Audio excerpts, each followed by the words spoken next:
The Property Bulletin by London Property, the home of superprime.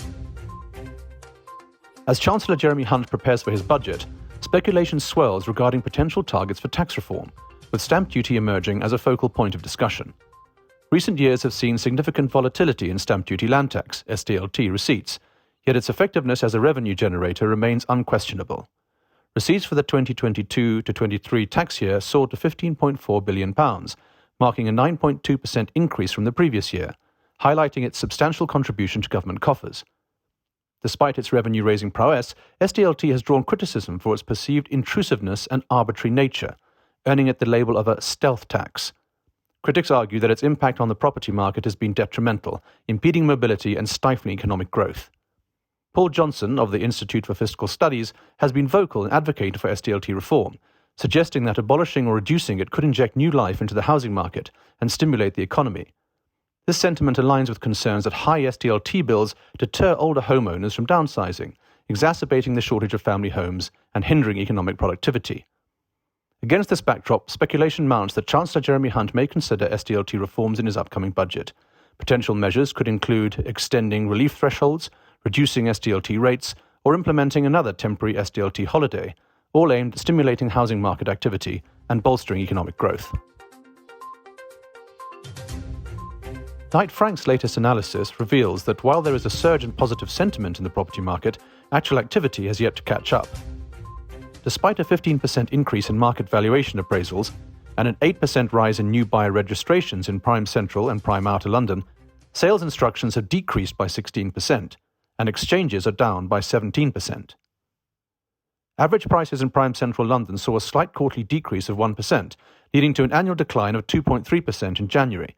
Similarly, prices remained stagnant in prime outer London, resulting in a narrowed annual fall of 1.5%.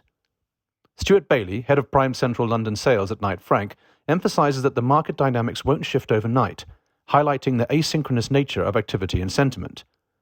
Tom Bill, head of UK residential research at Knight Frank, describes the housing market as being at an inflection point, with mixed signals for buyers and sellers.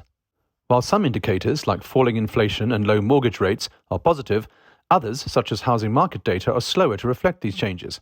However, as lagging indicators improve, Knight Frank anticipates increased sales volumes and rising house prices throughout the year, particularly if economic conditions remain favourable.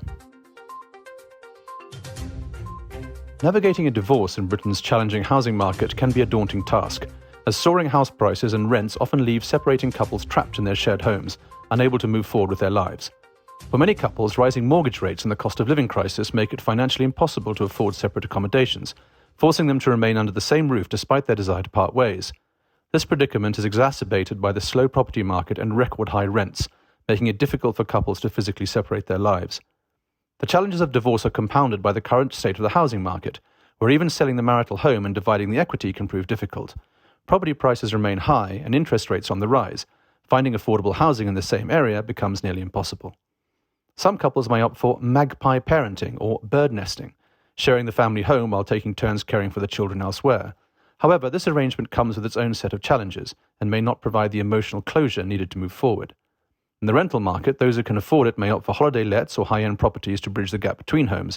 However, for many, the reality of renting means settling for shared accommodation or budget-friendly options that may not align with their expectations. Ultimately, the journey through divorce in Britain's grim housing market is fraught with obstacles, leaving many couples feeling trapped, miserable and uncertain about the future. As they navigate this challenging terrain, the hope for a brighter tomorrow remains, fueled by the prospect of improved market conditions and the possibility of finding peace and stability once again. In the realm of luxury real estate, Alex Michelin, co-founder of Finchatton, is a name synonymous with grandeur and innovation. Now, with Valoran, his focus shifts towards a new frontier, creating spaces that blend opulence with humanity. Valoran's ethos centers on redefining urban living, prioritizing thoughtful design and community integration. The Whiteley, Valoran's flagship project, epitomizes this philosophy. With a £1.5 billion investment, it aims to breathe new life into Bayswater, repurposing the iconic Whiteley's department store into a vibrant hub of residences, retail spaces, and leisure facilities. Michelin's vision extends beyond mere development. It's about transforming neighbourhoods and enriching the lives of residents.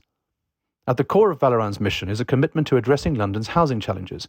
Michelin champions a departure from the towering glass structures dominating the skyline, advocating for designs that prioritize human experience and community cohesion.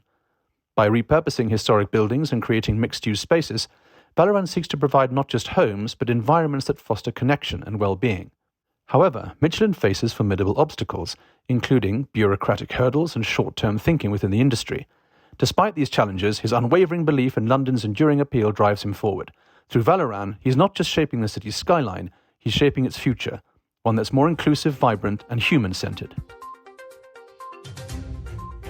In the realm of real estate extravagance, the world's most expensive houses are commanding prices just north of $200 million, setting a new standard for the super-rich house hunter. With the scarcity of these trophy homes, billionaires are engaging in fierce bidding wars, driving prices to astronomical heights. From music icons like Jay-Z and Beyoncé's $190 million beachfront estate to tech moguls like Larry Ellison's Palm Beach complex, the competition is fierce.